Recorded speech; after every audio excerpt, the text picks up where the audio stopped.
ජර්මනියේ ලුබෙක් ඉඳලා ඩෙන්මාර්ක් කෝපන්හෙගන් හරහා ස්වීඩනයේ හෙල්සින්බර්ග් වෙනකන් ගමන් කරන අධිවේගී මාර්ගයක් තියෙනවා. මේක යුරෝපීය අධිවේගී මාර්ග ජාලයට අයිති E47 කියන අධිවේගී මාර්ගය. මේ මාර්ගයේ ඩෙන්මාර්ක් අන්තය සහ ස්වීඩන් අන්තය යා කරන්නේ පෙරි සර්විස් එකක් කරහා. ලංකාව විදියට කිව්වොත් මේක පාලම් පාරුවක් කියලා කියන්න පුළුවන්. මේ පෙරි සර්විස් එක හරහා කාර්, වෑන්, බස්, ඒ වගේම කන්ටේනර් මේ ඕනම දෙයකට ගමන් කිරීමේ හැකියාව තියෙනවා.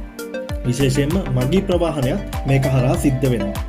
මේක සෑම මිනිත්තු 15කටම සැරයක් අන්ත දෙකෙන් ක්‍රියාත්මක වෙනවා. මේ පෙරි සර්විස් එක කිලෝමීටර් 4ක පමණ දුර ප්‍රමාණයක් මේ අධිවේගී මාර්ගයේ ආවරණය කරනවා. මේ පෙරි සර්විස් එක පැය 24 පුරාවටම ක්‍රියාත්මක සේවාවක් වගේම මේක යුරෝපයේ කෙටිම හා කාර්යක්ෂම ජාත්‍යන්තර පෙරි සර්විස් වලින් එකක් විදියට සැලකෙනවා.